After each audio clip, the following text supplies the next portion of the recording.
தஞ்சாவூர் புதிய பேருந்து நிலையம் அருகில் மதர் தெரேசா ஃபவுண்டேஷனை சேர்ந்த ஏஆர் சவரிமுத்து ஐயா நம்ம கூட இருக்காரு. அவர் என்னெல்லாம் பண்ணிட்டு இருக்காரு, எதற்காக நாம் அவரை இன்னைக்கு நிலையத்துக்கு கூப்பிட்டுருக்கோம் அப்படின்னு தெரிஞ்சுக்கிறதுக்கு உங்களுக்கு எல்லாத்துக்கும் ஆர்வமாக இருக்கும் இல்லையா? அவர் நம்ம கூட இருக்காரு. வணக்கம் ஐயா. வணக்கம் ஐயா, இப்போ வந்து ஏஆர் சவரிமுத்து இல்லைங்களா? இந்த மதர் தெரேசா ஃபவுண்டேஷன் என்ன பண்ணுது, இங்கே என்னெல்லாம் நடக்குது? மதர் தெரேசா ஃபவுண்டேஷன் மூலமாக ஏழை எளிய மக்களுக்கு தேவையான அன்பு பணியை நாங்கள் செஞ்சுக்கிட்டு இருக்கோம். குறிப்பாக ஏழைகளிலும் ஏழைகளாக இருப்பவருக்கு, ஆதரவற்றோருக்கு, தனிமையில் வாடுவோருக்கு, கைவிடப்பட்டோருக்கு, கைம்பெண்களுக்கு, மாற்றுத்திறனாளிகளுக்கு தேவையான நலத்திட்ட உதவிகளும் அவர்களுடைய வாழ்வாதாரத்துக்கு தேவையான உதவிகளும் மதர் தெரேசா ஃபவுண்டேஷன் மூலமாக ஜாதி மதம் இனம் மொழி கடந்து அனைவருக்கும் செஞ்சுக்கிட்டு இருக்கோம். இப்போ ஒரு செயல் செய்வதற்கு சில பேர் ஊன்றுகோலாக இருப்பாங்க. இன்னைக்கு ஆசிரியர் தினம்ன்றதுனால சொல்கிறோம். ஒரு மாணவனை உருவாக்குவதில் ஆசிரியர்கள் வந்து சிறந்த ஏணிப்படிகள். தான் வந்து இருந்த இடத்திலே இருந்தாலும் மாணவர்களை வந்து உயர கொண்டு செல்வதற்கு இந்த ஆசிரியர்கள் ஏணிப்படிகளாக இருக்காங்க. அந்த வகையில் இந்த சமூக நல ஆர்வம் எப்படி உங்களுக்கு வந்தது? யார் தூண்டுகோலாக இருந்தாங்க? இதற்கு வந்து அன்னை தெரேசா அவர்கள் தான் எனக்கு தூண்டுகோலாக இருந்தாங்க. அவங்க குறிப்பாக இறப்போர் நல இல்லத்தில் அந்த சாகும் தருவாயில் இருக்கக்கூடிய மக்களுக்கு அவர்கள் செய்த பணியும் தொழுநோயாளர்களுக்கு அவர்கள் செய்த பணியும் மிகவுமே என்னுடைய மனத்தை பாதித்தது. அதன் விளைவாகத்தான் இந்த நிறுவனமானது உருவானது. இதை படித்து நீங்கள் கேள்விப்பட்ட செய்தி இல்லையா? ஆமாம் ஆமாம், படித்து கேள்விப்பட்டு பார்த்து செய்தி. சரி, இப்போ உங்களை பற்றி தெரிஞ்சுக்கணும் அப்படின்னா நீங்கள் வந்து தஞ்சாவூரில் இருக்கீங்க. என்ன தொழில் பண்ணிட்டு இருந்தீங்க? எப்படி இதில் வந்து உங்களுக்கு வந்து வரணும்னு ஆர்வம் வந்தது? அதாவது இயல்பாகவே என்னுடைய தாய் தந்தையர்கிட்டேருந்து நான் பிறருக்கு உதவணும் அப்படிங்கிற எண்ணம் எனக்கு இருந்தது. அதன் மூலமாக நான் வந்து குருவாகணும் அப்படிங்கிற எண்ணத்தில் நான் போனேன். ஆனால் ஒரு சில குடும்ப சூழ்நிலை காரணமாக நான் திரும்ப வீட்டுக்கு வர மாதிரி சூழல் வந்தது. வந்த பிறகு நாம் இந்த வாழ்கிற சமுதாயத்துக்கு நம்மளால் ஏதாவது செய்யணும் அப்படிங்கிற ஒரு தாக்கம் மட்டும் என் மனசுக்குள்ளே இருந்ததனுடைய விளைவு தான் இந்த மதர் தெரேசா ஃபவுண்டேஷன். இன்னைக்கு சமூகத்தின் பார்வையில் நீங்கள் சொல்கிற அத்தனையும் வந்து மக்கள் வந்து அன்றாடம் பார்க்கக்கூடிய ஒரு விஷயங்கள் தான். முதியோர் இல்லம் இன்னைக்கு வந்து அதிக அளவில் உருவாகிட்டே இருக்குது. பெற்ற தாய் தந்தையை காப்பதே வந்து ஒரு பெரிய வேலை அப்படின்னு சொல்லிட்டு அவங்கள எங்கடா கொண்டு போய் தள்ளலாம் அப்படின்னு மாணவர்களாக இருக்கட்டும், அதாவது பிள்ளைகளாக இருக்கட்டும், மற்றவர்களாக இருக்கட்டும், எல்லாருமே அப்படி இருக்காங்க. அதே மாதிரி ஆனால் இவங்களையெல்லாம் வச்சு பராமரிக்கணும் அப்படின்ற ஒரு எண்ணம் இருக்கணும் இல்லையா? அது வந்து ஒரு பெரிய அளவில் பேசப்படக்கூடிய ஒன்று தான். இந்த முதியோர் இல்லத்தை எதற்காக நம்ம வந்து எடுத்து செய்யணும்? அதாவது ஒரு பெற்றோருக்கு 2 குழந்தைகளோ 3 குழந்தைகளோ இருக்கலாம். அவங்க வந்து அந்த குழந்தைகளை நல்ல முறையில் வளர்த்துடுறாங்க. ஆனால் அந்த 2 குழந்தைகளோ 3 குழந்தைகளோ வயதான பிறகு தன்னுடைய பெற்றோரை கவனிக்க அவங்க தவறி விடுறாங்க. அதாவது நல்ல முறையில் வாழ்க்கை வாழ்ந்த அவங்க வயசான காலத்தில் தனிமைப்படுத்தப்படும் பொழுது, ஏதோ ஒரு காரணத்தினால தனிமைப்படுத்தப்படும் பொழுது அவர்களுக்கு சரியான உதவிகரம் நீட்டி கொடுத்தோன்னா தான் அவங்களுடைய வாழ்க்கை வந்து முழுமையடையும். ஒரு நிறைவான வாழ்க்கையை அவங்க வாழ முடியும். அதனால் எங்களுடைய நோக்கமே எங்களுடைய முதியோர் இல்லத்தில் இருக்கவங்கள நாங்கள் முதியோர்கள்னு சொல்ல மாட்டோம். அவங்களுடைய குழந்தைங்களாக நாங்கள் இருந்து எங்களுடைய பெற்றோர்களாக தான் நாங்கள் அவங்கள பாவிக்கிறோம். ஒரு குழந்தைகளிடமிருந்து அவர்களுக்கு என்ன அன்பு கிடைக்க வேண்டுமோ, அக்கறை கிடைக்க வேண்டுமோ, பாதுகாப்பு கிடைக்க வேண்டுமோ அதை நாங்கள் அவங்க கொடுத்து தன்னுடைய கடைசி குவார்ட்டரில் அவங்க நல்ல முறையில் வாழ்ந்து போகிறதுக்கு என்னென்னலாம் வேணுமோ அது எல்லாமே எங்களுடைய ஃபவுண்டேஷன் மூலமாக நாங்கள் செஞ்சுக்கிட்டு இருக்கோம். இப்போது முதியோர் இல்லம் வந்து தேவையில்லாத ஒன்று தான். பெற்றோர்களை வந்து பாதுகாக்கிறது பிள்ளைகளின் கடமை அப்படின்றதாலும் இன்னைக்கு ஆதரவற்றோரை நீங்கள் வச்சு பண்ணுறீங்களா, இல்லை வந்து பிள்ளைகளால் கைவிடப்பட்டோரை வச்சு பண்ணுறீங்களா? அதாவது இதில் ஆதரவற்ற முதியோர்கள் இருக்காங்க, கைவிடப்பட்டவர்கள் இருக்காங்க, திருமணம் ஆகாதவர்கள் இருக்காங்க, அதுக்கப்புறம் கணவன் மனைவி பிரிஞ்சு இருக்கிறவங்க இருக்கிறாங்க, பிள்ளைகள் இருந்தும் பிள்ளைகளால் கவனிக்க முடியாதவங்களும் இதில் இருக்கிறாங்க. பல்வேறு தரப்பட்டவங்களும் இதில் வந்து இருக்கிறாங்க. அதாவது இந்த திட்டத்தை நம்ம என்கரேஜ் பண்ணலைனாலும் இன்றைக்கி இருக்க கால சூழ்நிலை வந்து நிறைய பேர் இது போல் ஏதோ ஒரு காரணத்தினால கைவிடப்பட்ட ஒரு நிலைக்கு தள்ளப்படுறாங்க. ஸோ அவங்களுக்கு வந்து ஒரு ரெமெடி வேணும் அப்படின்னா கண்டிப்பாக முதியோர் இல்லம் வேணும். அதன் அடிப்படையில் தான் நாங்கள் இதை செஞ்சுக்கிட்டு இருக்கோம். முதியோர் இல்லம் வேணும் அப்படின்னு நம்ம சொல்ல முடியாது. ஆனால் வந்து அவங்களுக்கு ஒரு நிலையான ஒரு இருப்பிடம் நம்ம கொடுக்கணும். அதற்காக நீங்கள் வந்து அன்புள்ளம் கொண்டவர்கள் இந்த செயலை வந்து செஞ்சிட்டு இருக்கீங்க. அடுத்து வந்து பார்த்தீங்கன்னா, இப்போ கல்வி சுதந்திரம் மாணவர்களுக்கு மிக மிக இன்றியமையாதது. அதுவும் இந்த நேரத்தில் நம்ம வந்து பேசுகிறது, ஆசிரியர் தினத்தில் பேசுகிறது உண்மைதான். இன்னைக்கு இடைநிற்றல் மாணவர்கள் வந்து நிறைய பேர் இருக்காங்க. அவங்களையெல்லாம் கொண்டு வந்து சேர்க்கணும் அப்படின்றது வந்து ஆசிரியர்களோட கடமையாக இருக்குது. ஒரு காலத்தில் வீடு வீடாக போய் பிள்ளைகளை வந்து பள்ளிக்கூடத்திற்கு அனுப்புங்க அப்படின்னு சொன்ன பெற்றோர்கள், ஆசிரியர்கள். ஆனால் இன்னைக்கு வந்து பெற்றோர்களை விட மாணவர்கள் படிக்கணும்னு ஆரம்பித்தாலும் அவங்களுக்கு உரிய கல்வி தரமானதாக கிடைக்குதா அப்படின்றது ஒரு கேள்விக்குறியாக தான் இருக்குது. அந்த மாதிரி உங்களுடைய இல்லத்தில் கல்வி திட்டம் எப்படி இருக்கு? அதாவது எங்களுடைய இல்லத்தில் நாங்கள் வருங்காலத்தில் மாணவர்கள் தன்னிச்சையாக வாழணும் அப்படிங்கிற நோக்கத்தில் ஃபவுண்டேஷன் மூலமாக ஆரம்பித்த முதல் திட்டமே மதர் தெரசா அன்பு இல்லம் என்கிற ஆதரவற்ற மாணவர்களுக்கான கல்வி கொடுக்குற திட்டம் தான். அந்த திட்டத்தின் கீழே அவங்கள வந்து நாங்கள் வந்து ஸ்கூலு காலேஜ் வரலாம் படிக்க வச்சு தன்னுடைய காலில் தானே நிற்கக்கூடிய அளவுக்கு அவங்கள உருவாக்கி ஒரு நல்ல மனிதனாக உருவாக்கி தான் வெளியில் அனுப்புகிறோம்.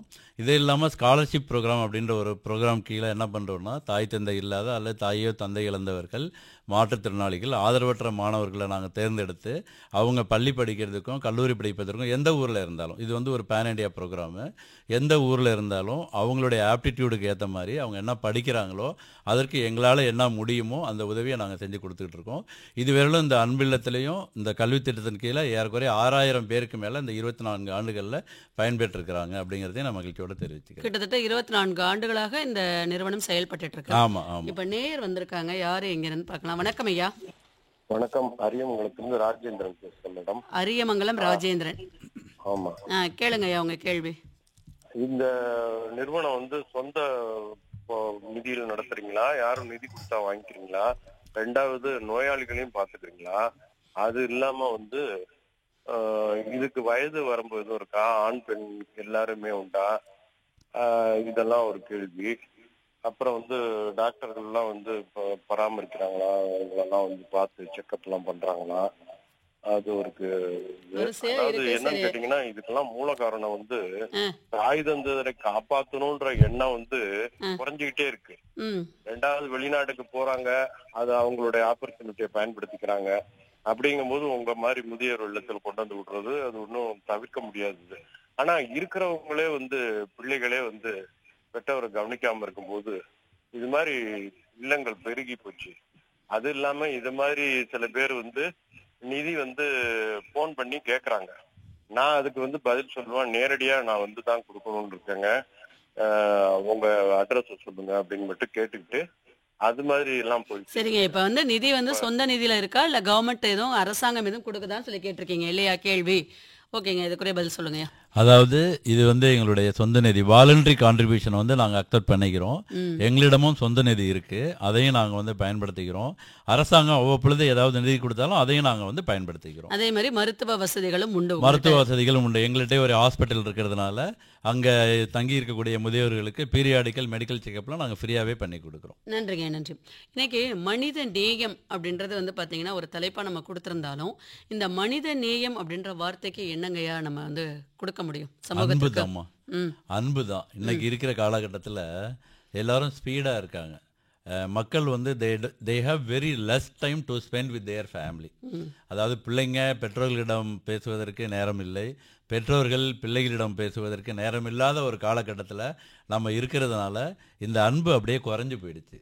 அதனால் இந்த மனிதநேயம் தழைக்கணும் அப்படின்னா இந்த அன்பை வந்து எல்லாரும், அதாவது முதல்ல குடும்பத்துக்குள்ளேயே ஒரு நல்ல நட்பு உறவு பாண்டிங் இருக்கிற அளவுக்கு அந்த அன்பு இருக்கணும். அதுதான் என்னுடைய வேண்டுகோள். அழகான முன்னுரை கொடுத்துருக்காங்க. அதாவது மனித நேயம் அப்படின்றது அன்பு. இந்த அன்பு எங்கெல்லாம் குறைய தொடங்குதோ அங்கெல்லாம் இல்லங்கள் வந்து பெருக ஆரம்பிச்சிட்டு இருக்கு. இன்னைக்கு அன்பு எங்கெல்லாம் தழைத்தோங்குதோ அங்கு ஆண்டவனை காணலாம் அப்படின்னு சொல்லிடலாம். ஏழையின் சிரிப்பில் இறைவனை காணலாம் அப்படின்ற வார்த்தை உங்க எல்லாருக்குமே தெரியும். அன்பு என்றும் எதையும் எதிர்பார்க்காதது, அது கொடுக்கவே செய்யும். இப்படி பல நம்ம வந்து கேட்டு வந்துட்டு இருக்கோம். ஆனாலும் இன்னைக்கு இந்த அன்பு குறைகிறதுனால தான் பலவிதமான நிகழ்வுகள் அங்கங்கே நடக்குது. சில இடத்துல பார்த்தீங்கன்னா இன்றைக்கி செய்தித்தாள்கள்லாம் எடுத்தோம் அப்படின்னா எல்லாமே வன்முறை செயல்கள், பாலியல் வன்முறை கொடுமை, இப்படி வந்து வரதட்சணை கொடுமை, இப்படி பலவிதமான செயல்கள் இருந்துக்கிட்டே இருக்குது. இந்த கைம்பெண்கள் மறுவாழ்வு திட்டம் அப்படின்னு நீங்கள் ஒன்று வச்சுருக்கீங்க இல்லையா? இந்த கைம்பெண்கள் மறுவாழ்வு திட்டம் ஏன் இது வந்து இருக்குது? இவங்களுக்குரிய செயல்கள் நீங்கள் என்னென்னலாம் செய்கிறீங்க? அதாவது கைம்பெண்கள் அப்படிங்கிறவங்க வந்து தவிர்க்க முடியாதவங்க. கணவனை இழந்தோன்னா அவங்க கைம்பெண்கள் ஆகிடுறாங்க. அவங்களுக்கு வந்து இப்போ அவங்க கைம்பெண்கள் ஆகிட்டதுனால தானே தனக்கு தேவையான வசதி, அது தேவையான வேலைகளை அவங்களால செஞ்சிக்க முடியல. அதனால எங்களை போன்ற நிறுவனங்கள் வந்து அவங்களுக்கு நாங்கள் உதவி செய்கிறோம், கை கொடுக்குறீங்க. அவங்க கை கொடுக்குறோம். அவங்களுக்கு என்னென்னலாம் நாங்கள் உதவி செய்கிறோம்னா, இப்பொழுது கைம்பெண்கள் மற்றும் ஆதரவற்ற பெண்களுடைய நல வாரியம் என்ற ஒரு அமைப்பு நம்முடைய அரசாங்கத்தில் இருக்காங்க. அதில் வந்து நம்ம அவங்கள முதல்ல பதிவு பண்ணி கொடுக்குறோம்.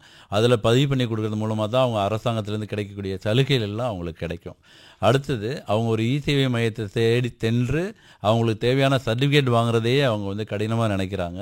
அந்த பணியை அரசு சான்றிதழ்கள் எல்லா சான்றிதழ்களும் வாங்கக்கூடிய பணியை நாங்கள் இலவசமாக அவங்களுக்கு பதிவு பண்ணி நாங்களே ஃபாலோ பண்ணி கடைசியில் சர்டிஃபிகேட் வர்ற வரையிலும் வாங்கி நம்ம அவங்களுக்கு கொடுக்குறோம்.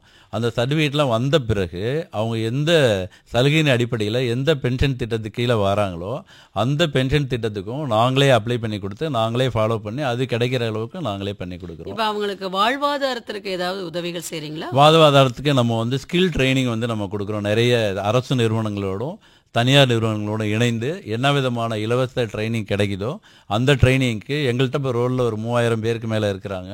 அதில் நாங்கள் அவங்களுக்கு தெரிவித்து யார் எந்தெந்த பணியை செஞ்சு வளரணும்னு ஆசைப்பட்றாங்களோ அந்தந்த பணிக்கு ஸ்கில் ட்ரைனிங் நாங்களே கொடுக்குறோம்.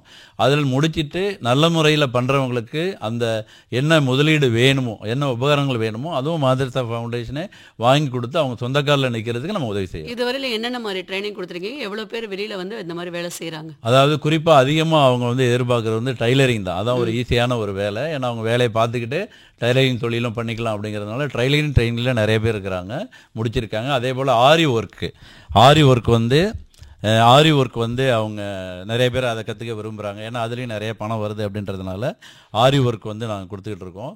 அதுக்கப்புறம் பியூட்டிஷியனுக்கு வந்து அதுலேயும் ஆர்வமாக இருக்கிறாங்க, அதுவும் வந்து நாங்கள் அரேஞ்ச் பண்ணி கொடுத்துருக்கோம்.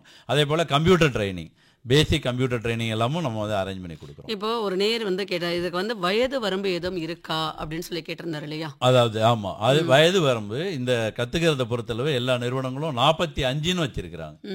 மேக்சிமம் 45, 18 வயசுக்கு மேலே 45 வயசு இருக்கிறவங்க எல்லாரும் முறைப்படி போய் அவங்க கற்றுக்கிறதுக்கு உண்டான அனுமதி அவங்களுக்கு இருக்கு. ஒரு நேர் காத்திருக்காரு. வணக்கம். வணக்கம் அம்மா, திருச்சி ஒத்தக்கடையிலிருந்து அத்திவரதன் சொல்லுங்க ஐயா, கேள்வி கேளுங்க. ஐயா வணக்கம். ஐயா வணக்கம். அன்பு இல்லத்தில் ஆதரவற்ற உள்ளங்களை அரவணைத்து அன்பு செய்யும் ஐயாவும் அவரை சேர்ந்த பணியாளர்களுக்கும் என் முதல் நன்றியை தெரிவித்துக் கொள்கிறேன் ஐயா. நன்றி. அதாவது ஐயா, கண்ணதாசன் அவர்கள் 70 வருடத்திற்கு முன்பே ஒரு பாடலில் சொல்லி இருப்பார். அந்த பாடல் என்னவென்றால், கருணை பொங்கும் உள்ளம் அது கடவுள் வாழும் இல்லம், கருணை மறந்தே வாழ்கின்றார் கடவுளை தேடி அலைகின்றார். அத்திவரதன் ரொம்ப அழகா பாடுறீங்க, கேள்வி கேளுங்கய்யா. இந்த பாடல் இன்றைய இளைய தலைமுறைக்கு பொருந்துமா பொருந்தாதா என்றுதான் என்னுடைய கேள்வி ஐயா. நன்றிங்க ஐயா. அதாவது பொருந்தணும் அப்படின்றதுதான் என்னுடைய பதில். இன்றைய இளைஞர்கள் ஆனால் அதில் வந்து செயல்பட்டுக்கிட்டு தான் இருக்காங்க. எங்குமே அவர்கள் வந்து எல்லா நேரங்களிலும் இந்த மனிதநேயம் அப்படின்றது உண்மையிலே இருக்குது அப்படின்றதுக்கு பலவிதமான செயல்கள் நமக்கு ஆதாரங்களாக விளங்கிக்கிட்டு தான் இருக்குது. நன்றிங்க ஐயா. அடுத்து வந்து பார்த்தீங்கன்னா, இந்த கைம்பெண்கள் மறுவாழ்வு திட்டத்தில் நீங்கள் வந்து ஸ்கில் ட்ரைனிங் கொடுத்துருக்கீங்கன்றீங்க. இன்றைக்கி மாணவர்களும் வந்து கல்விக்காக பலரிடம் வந்து கையேந்தக்கூடிய ஒரு நிலைமை இருக்க தான் செய்யுது. இந்த கல்வி உதவி திட்டங்கள் எப்படி செயல்படுது?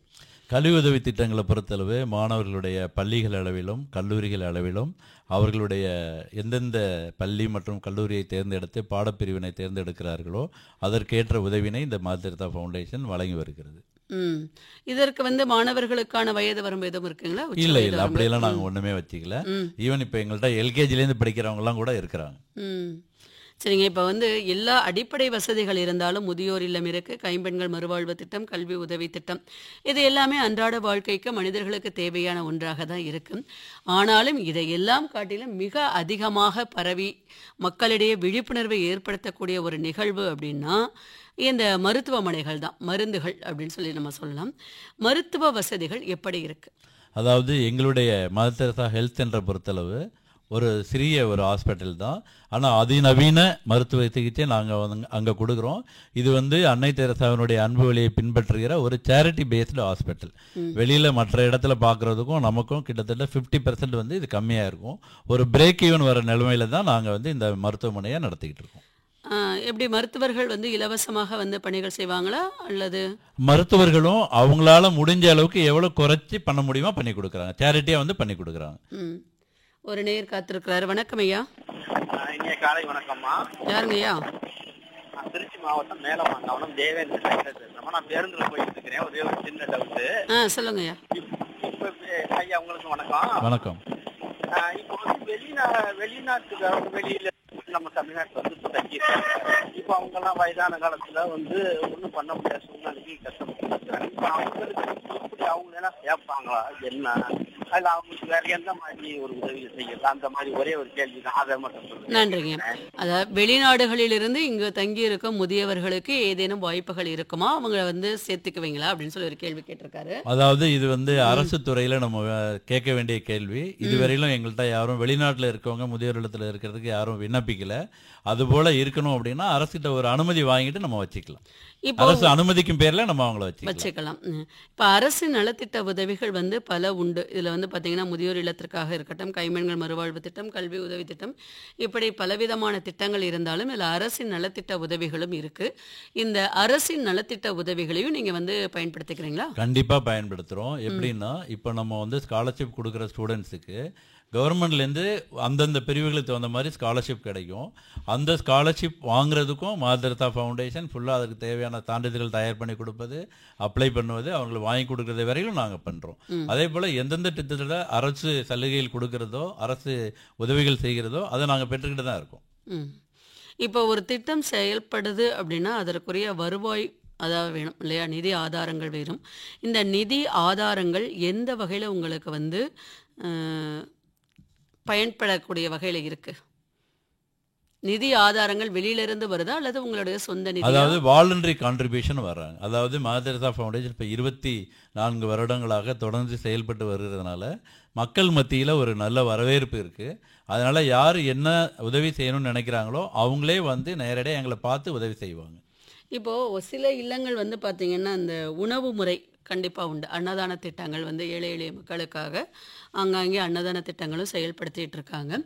இப்போ அன்னதான திட்டங்கள் வந்து எல்லா இடத்துலையும் மக்கள் ஓரளவுக்கு செயல்பாட்டுக்கு கொண்டு வந்துக்கிட்டு இருக்காங்க. இந்த மனித நேயத்திற்கும் இந்த அன்னதானத்திற்கும் ஏதாவது வந்து உண்டா? கண்டிப்பாக வயிற்று பசியை போக்குறது தான் மனிதனுடைய முதல் முக்கிய நோக்கம். அன்னை தெரசா சொல்லுவாங்க, if you are not able to feed 100 feed just 1 அப்படின்னு சொல்லுவாங்க.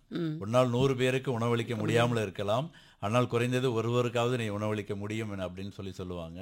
அதனுடைய அடிப்படையில் நாங்கள் வந்து எங்களுடைய ஃபவுண்டேஷன் ஆரம்பித்த காலத்திலேருந்து யார் பயனாளிகள் எங்களை பார்க்க வந்தாலும் சரி, ஏன்னா வெகு தூரத்துலேருந்தெல்லாம் வருவாங்க, நைட் ஜேர்னி பண்ணியெல்லாம் வருவாங்க.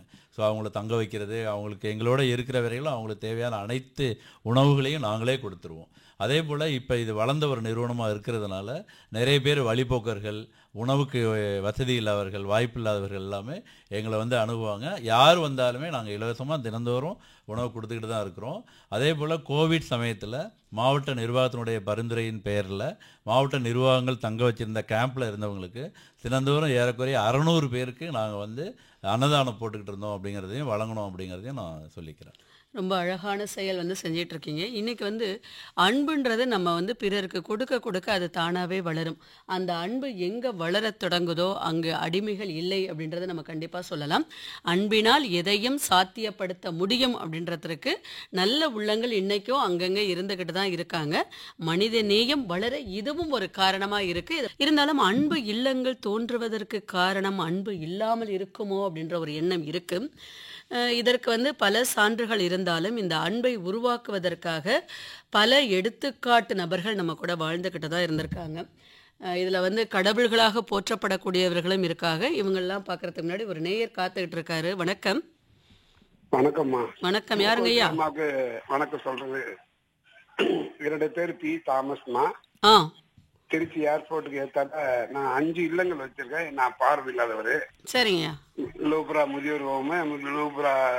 சரிங்கய்யா. சரிங்கய்யா. கேள்வி கேளுங்கய்யா. என்ன கேள்வி? பேர் வந்து தாமஸ். 40 வருஷமா அந்த இல்லங்கள் நடத்திட்டு இருக்கமா. எனக்கு பார்வை கிடையாதுமா. சரிங்கய்யா. கேள்வி என்னன்னு மட்டும் சொல்லுங்க. அந்த முதியோர்களை வந்து ரோட்ல இருக்கிறாங்க, அவங்க ரெஸ்கியூ பண்ணி கொண்டாந்து சேர்க்கிறோம். சரிங்க. அவங்கள்ட்ட வந்து ஆதார் அட்டை இருக்க மாட்டேங்குது. பட் கவர்மெண்ட் வந்து கட்டாயமா வந்து ஆதார் இணைஞ்சுன்னா அட்மிஷன் போடணுங்கிறாங்க. ஒண்ணும் ஒரு கேள்வி. ரெண்டாவது ரெனியூவல் பண்றதுக்குள்ளார இதுக்கு வந்து 3 சான்றிதழ் தேவை. செக்யூரிட்டி சர்டிபிகேட், அடுத்தது சேஃப்டி சர்டிபிகேட், அடுத்தது சானிட்டரி, அப்புறம் பில்டிங் லைசன்ஸ் 3 கேக்குறாங்கம்மா. இந்த முதல் சர்டிபிகேட் ரெனியூவல் பண்ணிட்டு அடுத்த 3வது சர்டிபிகேட் வாங்குறதுக்குள்ள முதல் வாங்குறது 2வது முடிஞ்சு போயிருமா. திருப்பி முதல்ல இருந்து கேட்க வேண்டியிருக்கு. இதனால கவர்மெண்ட் சைடு வந்து எங்களுக்கு தொந்தரவு அதிகமா இருக்கு. ஐயாவுக்கு வந்து எப்படின்னு எனக்கு தெரியல. சரி, கேட்டு பார்க்கலாம். நன்றிங்க, நன்றி. அதாவது ஒரு இல்லம் நடைபெறுவதற்கு பல சிக்கல்கள் கண்டிப்பாக உருவாகும் தான். மக்களிடையே இருந்தாலும் சரி, அரசாங்கத்திடமிருந்து அதற்கான தேவையான ஆவணங்கள் நம்ம கொடுக்கணும். ஒருவேளை இந்த ஆவணங்கள் பெறுவதில் தாமதம் ஏற்படுது அப்படின்னு அவர் வந்து கேள்வி கேட்டிருக்காரு. அதை எப்படி நம்ம வந்து சரி செய்யலாம்? அதாவது ஒரு இல்லம் நடத்துவதற்கு முதல்ல தேவையானது ஸ்டெபிலிட்டி சர்டிஃபிகேட் இன்ஜினியர்ட்டேருந்து வாங்கணும், ஸ்டெபிலிட்டி வாங்கணும். அதுக்கப்புறம் சானிடேஷன் வாங்கணும். அதுக்கப்புறம் பில்டிங் லைசன்ஸ் வாங்கணும், தாசில்தார் அவரிடமிருந்து பில்டிங் லைசன்ஸ் வாங்கணும். ஃபயர் அண்ட் சேஃப்டி வாங்கணும். இதில் இந்த ஸ்டெபிலிட்டியும் பில்டிங் லைசன்ஸும் பார்த்தீங்கன்னா 3 இயர்ஸ் கொடுத்துருவாங்க. ஃபயர் அண்ட் சேஃப்டி கூட இப்போ வந்து 2 இயர்ஸ் கொடுக்குறாங்க. இப்போ வந்து அது நடைமுறைக்கு வந்துருச்சு. சானிடேஷன் மட்டும் 1 இயருக்கு ஒரு தடவை நம்ம ரினியூவல் பண்ணணும். அப்படிங்கிறப்போ இது வந்து ஒரு பெரிய விஷயமா இருக்காது. சரிங்க. அதே மாதிரி வந்து இப்போ நபர்கள் சேர்க்கும் போது அவர்களிடமிருந்து ஆதார் அட்டை, ஆதார் அடையாளம் எண் வாங்கணும் அப்படின்னு இருக்காங்க. இப்போ நம்மளே வந்து ஏழை ஆதரவற்றோர் இப்படி தான் இருக்கும். அவங்க வழிபோக்கர்கள் கூட சில சமயம் வந்திருக்க கூட வீட்டை விட்டு வெளியில் வரப்ப இதை நம்ம வந்து எடுத்துகிட்டு வர மாட்டாங்கல்ல. அவங்களுக்கு நம்ம வந்து ஆதாரம் வந்து கேட்கறது எப்படி முடியும்? அதாவது ஒருவேளை யாருமே இல்லை, அவங்க வந்து ஆதாரே அவங்கள்ட்ட இல்லை அப்படின்னு சொல்லி சொன்னால் அந்த சம்மந்தப்பட்ட துறையிடம் நாம் வந்து அவங்கள இன்ஃபார்ம் பண்ணிவிட்டு அவங்களோட அனுமதியோட நம்ம அவங்கள வச்சிருக்கிறப்ப பிரச்சனை இருக்கு. நாங்கெல்லாம் அப்படி தான் பண்ணுறோம். நன்றிங்கய்யா. இப்போ அடுத்து ஒரு நேயர் கூட இருக்கார் போல இருக்கு. வணக்கம். வானவில் பண்பலைக்கும் சிறப்பு விருந்தினருக்கு வணக்கம். ஐயா வணக்கம் ஐயா. சொல்லுங்க ஐயா, யார் எங்கிருந்து? திருச்சி புத்தூர்ல இருந்து துரை சுப்பிரமணியம். இருக்கும்போது அன்னதானம், இயலும்போது இரத்த தானம், இறக்கும் போது உறுப்பு தானம், இறந்த பின் இறுதியில் உடல் தானம். ஐயா இப்ப எனக்கு ஒரு சந்தேகம் என்னன்னா, இப்ப நம்ம ரோட்ல போகும்போது முதியோர்கள், ஆண்கள், பெண்கள் அல்லது ஆனா சிறு வயசுல இருக்க மனநிலை பாதிக்கப்பட்டவங்க எல்லாம் ரொம்ப ஒரு அவலமான நிலையில இருக்கிறாங்க. நம்மளால அவங்களுக்கு என்ன செய்ய முடியும்னு தெரியல. ஒரு டீ வாங்கி கொடுக்கலாம், சாப்பாடு வாங்கி கொடுக்கலாம், அதான் செய்ய முடியும். அவங்களுக்கு நிரந்தரமா உங்களை மாதிரி ஒரு இல்லத்துக்கு அனுப்பணும்னா உங்களை தொடர்பு கொண்டு உங்கள்கிட்ட சொன்னா நீங்களே வந்து அழைச்சிட்டு போவீங்களா? அழைச்சிட்டு போய் அவங்கள பாதுகாப்பா வைப்பீங்களா? அதுக்கு எந்த மாதிரி சட்ட சிக்கல்? ஏன்னா நிறைய பேர் நமக்கு என்ன வம்புன்ட்டு போயிடுறாங்க. நானே அப்படிதான் எனக்கு தோணுது. ஏன்னா அவங்களுக்கு உறவினர்கள் இருப்பாங்களா இல்லையா, கைவிடப்பட்டவங்களான்னு ஒண்ணுமே தெரிய மாட்டேங்குது. ஒரு நல்ல பதில் சொன்னீங்க. நன்றிங்க. ஆமா, இப்ப வந்து பாத்தீங்கன்னா நம்மளே நிறைய இடத்துல பார்த்திருக்கோம். திடீர்னு போய் பார்த்துட்டு இருப்பாங்க, வந்து கையேந்துவாங்க. நம்ம வந்து அந்த நேரத்துக்கு அந்த பதில வந்து தவிர்க்கணுன்றதுக்காக கையில இருக்கிறத கொடுத்துட்டு போயிடுறோம். இவங்களை நிரந்தரமா தங்க வைக்கிறதுக்கு உங்களை அணுகணுமா? அதுக்குரிய வழிமுறைகள்லாம் என்னென்ன இருக்கு? அதாவது இது போல சாலை ஓரத்திலேயோ அல்லது யாரும் கவனிப்பாரற்று இருக்கக்கூடிய முதியவர்கள் பராமரிப்பதற்கென்றே தனி முதியோர் இல்லங்கள் இருக்கின்றன. அதுபோன்று இருப்பவர்களை வைத்து பராமரிப்பதற்கான தனியாக முதியோர் இல்லங்கள் இருக்கின்றன. அது அரசாங்கமும் நடத்துகிறது, தனியார் நிறுவனங்களும் நடத்துகின்றன. ஸோ அவங்க யார் என்னங்கிறத பார்த்து அவங்களிடம் நாம் அவர்களை ஒப்படைச்சோம்னா நிச்சயமாக அவங்க வந்து அவங்கள பார்த்துக்குவாங்க. சரிங்க. இப்போ வந்து வழிப்போக்கர்கள் அவங்க சொல்கிற மாதிரி இப்போ நிறைய பேர் வந்து குழந்தைகளாக இருக்கட்டும், முதியவர்களாக இருக்கட்டும், வந்து ஒரு இடத்துல கும்பல் நிறைய இருக்காங்க அப்படின்னா அந்த இடத்துல வந்து உடனே தன்னை அறியாமல் அவங்க வந்து கையேந்துறாங்களா அல்லது வந்து சரி கொடுப்பாங்க அப்படின்ற ஒரு நம்பிக்கையில் வந்து கையேந்துறாங்களான்னு தெரியல. இவங்களை கொண்டு வந்து ஒரு நல்ல இடத்துல நம்ம சேஃப் பண்ணணும் அப்படின்னா அதுக்குரிய வழிமுறைகள், விதிமுறைகள் இருக்கும்ல? ஒன்றும் இல்லை. அதாவது இது போன்று இருப்பவர்களுக்கென்றே இல்லங்கள் இருக்கின்றன. அதேதான். அவங்கள கண்டுபிடிச்சு நம்ம அவங்கள்ட்ட கொண்டு பண்ணிடலாம். அடுத்து ஒரு நேயர் காத்திருக்கிறாரு. வணக்கம் மேம். வணக்கம். நான் வேலூர் காட்பாடியிலிருந்து சந்திரசேகர். கேளுங்க, கேள்வி கேளுங்க. வணக்கம். ரொம்ப அருமையா விளக்கங்கள் ஐயா கொடுத்துட்டு இருக்காரு. ரொம்ப வாழ்த்துக்கள் மேம். எனக்கு 2 கேள்விகள் இருக்கு மேம். சொல்லுங்க. ஒண்ணு, முதியோர்கள் இவர்களை நம்ம எப்படி சமுதாயம் ட்ரீட் பண்ணணும், என்ன மாதிரியான விஷயங்கள்லாம் உங்களுக்கு செய்யும் பொழுது ரொம்ப ஈஸியா இருக்கும், அது ஒண்ணும். நம்ம வந்து ஒரு ஆர்கனைசேஷன் மாதிரி சூப்பரா ஐயா சொன்னாரு, நிறைய வெல்ஃபேர் ஸ்கீம்ஸ் எல்லாம் பண்றோம்னு.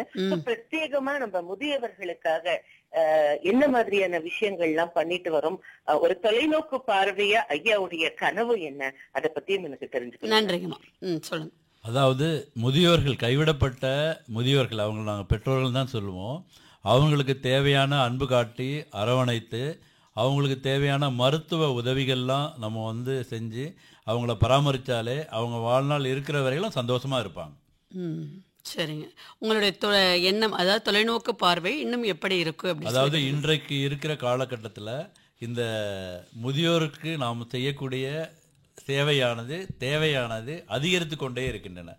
எனவே அவர்களை பராமரிப்பதில் தான் நாங்கள் தொடர்ந்து எங்களுடைய பணியினை முன்னெடுக்க வேண்டும் என்று முடிவெடுத்திருக்கிறோம். உங்களுக்கு இது வந்து பணியா இருக்கு, ஆனா எங்களுக்கு இது வந்து சற்று சிரமமான வார்த்தையா தான் இருக்கு.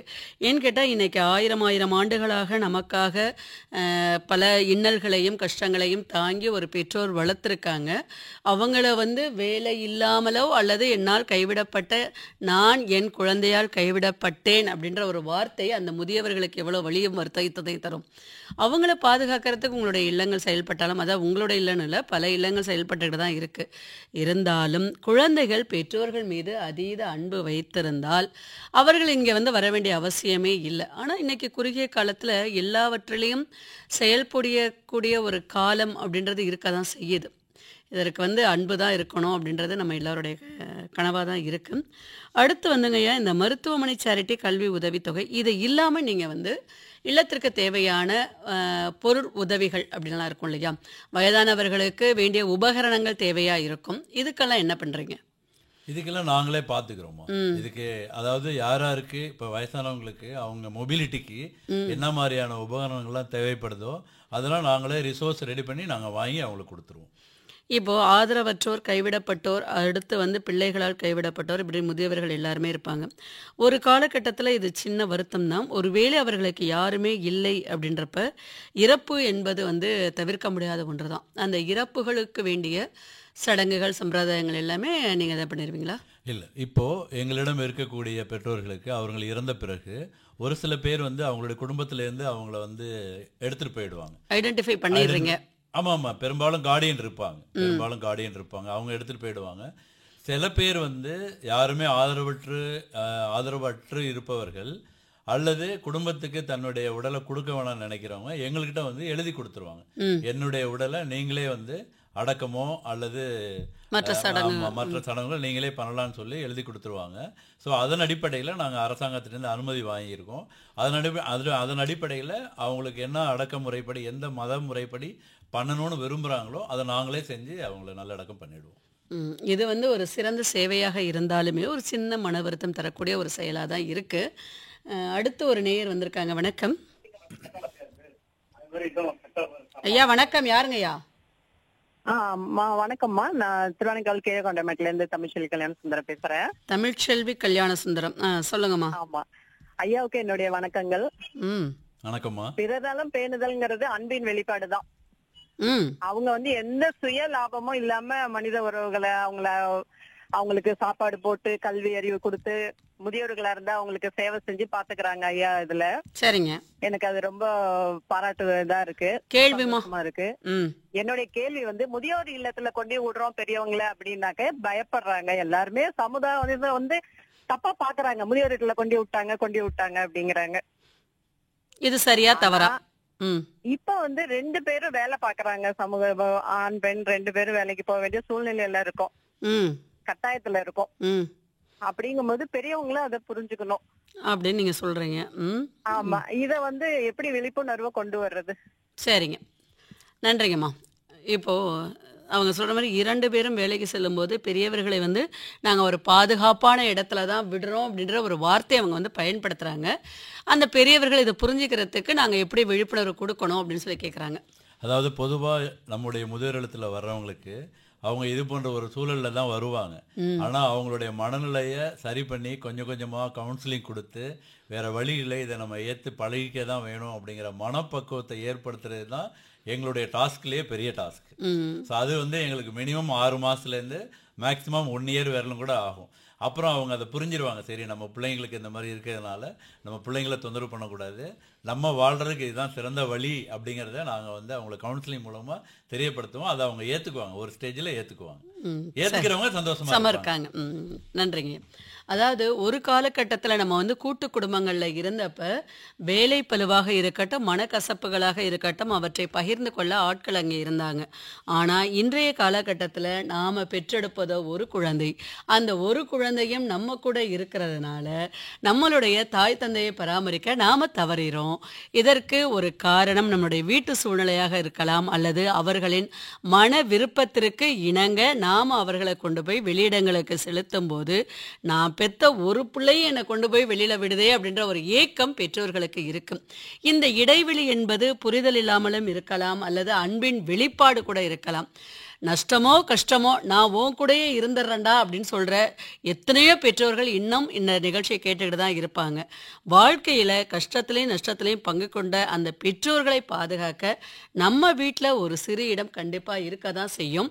அந்த இடம் எங்கே என்று தேட ஆரம்பித்தால் இந்த முதியோர் இல்லங்கள் எல்லாம் மூட ஆரம்பிக்கும். தொடர்ந்து பேசலாம். அன்னை தெரேசா அப்படின்னு சொன்னோன்னா உங்களுக்கு எல்லாருக்கும் ஞாபகத்துக்கு வருவது சிறந்த சமூக சேவகர். இவர் 1979 அமைதிக்கான நோபல் பரிசையும் 80 பாரத ரத்னா விருதனையும் பெற்றிருக்காரு. ஒரு சிறந்த சமூக சேவகர் அப்படின்றதுக்கு பல எடுத்துக்காட்டுகள் நம்மள்கிட்ட இருந்துகிட்டு இருக்கு.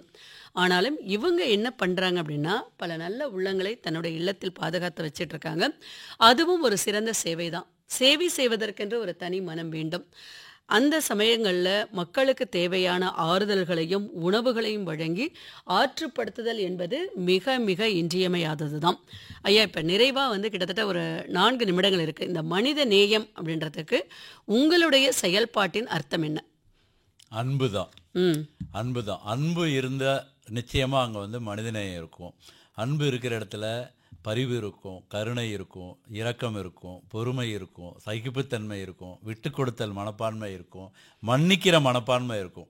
இது எல்லாம் இருக்கின்ற பொழுது நிச்சயமாக மனிதநேயம் அங்கே தலைக்கும். இந்த நல்ல பழக்க வழக்கங்களை எல்லாருமே மாணவர்கள் தன்னுடைய பள்ளி பருவத்திலும் கல்லூரி பருவத்திலுமே கற்றுக்கணும். சின்ன குழந்தைகளை அவங்க இருக்கும்போது இதை கற்றுக்கலைன்னா நிச்சயமாக வளர்ந்த பிறகு அவங்க இந்த நல்ல பழக்க வழக்கம் எதையுமே கற்றுக்கிறதுக்கு வாய்ப்பு இருக்காது. ஸோ அதனால் வளரும் பொழுதே இந்த குழந்தைகள் நல்ல குழந்தைகளாக வளர இந்த மாரல் வேல்யூஸ், ஃபேமிலி வேல்யூஸ் எல்லாம் அவங்க வந்து கற்றுக்கிட்டாங்கன்னா இதற்கு அடிப்படை ஆதாரமாக இருக்கிறது அன்பு தான். அந்த அன்பு இருக்கும்போது நிச்சயமாக மனிதநேயம் தலைக்கும். இந்த அன்பை வளர்ப்பதற்கு நமது அன்பு இல்லம் என்னென்னலாம் பண்ணுது? நம்ம பல்வேறு விதமான சேவை பணிகளை ஏழை எளிய மக்களுக்கு நம்ம வந்து செஞ்சு என்னென்னலாம் பண்ணுறீங்க? அவங்களுக்காக வந்து காலையிலேருந்து செய்திகள் உண்டா அவங்களுக்கு?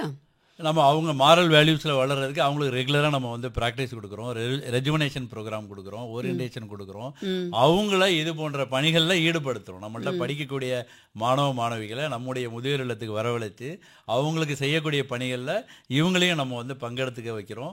ஸோ அதனால் சின்ன வயசுலேயே இந்த பழக்க வழக்கங்களை நம்ம அவங்களுக்கு இன்கல்கேட் பண்ணுறோம். ரொம்ப அழகாக வந்து சொல்லியிருக்கீங்க. கிட்டத்தட்ட வந்து பார்த்திங்கன்னா இன்றைய மாணவ சமுதாயம் அப்படின்றது வந்து மக்கள்கிட்ட ஒரு பெரிய கேள்விக்குறியாக தான் இருந்துகிட்டு இருக்கு. ஆனால் மாணவ சமுதாயம் எதிலும் நாங்கள் இளைஞர்கள் எதையும் செய்ய துணிந்தவர்கள் அப்படின்ற ஒரு தலைப்பில் கொடுத்தோம் அப்படின்னா அவங்க இன்னைக்கு முதல்நிலை மாணவர்களாக தான் இருக்காங்க.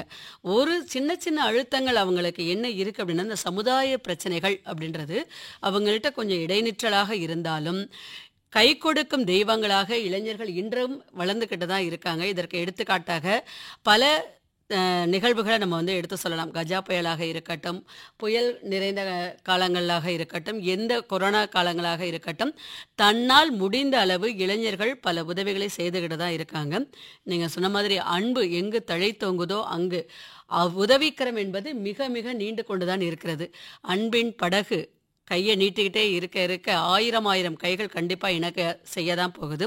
அன்பின் வலியது மிக மிக அற்புதமான ஒரு செயல்களை செய்து காட்டும் என்பதற்கு உங்களுடைய இல்லம் மாதிரி பல இல்லங்கள் இன்னும் செயல்பட்டுக்கிட்டு இருக்கு. இந்த மாதிரி இல்லங்களை செயல்படுத்தக்கூடிய நல்ல உள்ளங்களுக்கு இந்த நேரத்தில் நிலையத்தின் சார்பாக நன்றிகளையும் வாழ்த்துக்களையும் தெரிவித்துக் கொள்கிறோம். உங்கள் இல்லங்கள் மேலும் சிறக்க வாழ்த்துகிறோம். அன்பு எங்கு தழைத்தோங்குதோ அங்கு 1000 இதயங்கள் மீண்டும் பிறக்கின்றன. அந்த பிறக்கின்ற உள்ளங்களை பாதுகாக்க நமது இல்லங்களில் முதலில் இடம் கொடுக்க முற்படுவோம். இல்லங்கள் சிறந்திருந்தால் உள்ளங்கள் மகிழ்விக்கும். உள்ளங்கள் மகிழ்ந்தால் ஏழை எளிய இல்லங்கள் மறைவுறும் என்பது இதன் மூலமா நாங்கள் கண்டிப்பாக தெரியப்படுத்துகிறோம். இங்கு வருகை புரிந்து உங்கள் சேவைகளை மக்களுக்கு எடுத்துக் கூறிய விதம் மிக அருமையாக இருந்தது. நன்றி. மீண்டும் ஒரு இணைவில் சந்திக்கலாம். மிக்க வாழ்த்துக்கள் ஐயா. நன்றிம்மா.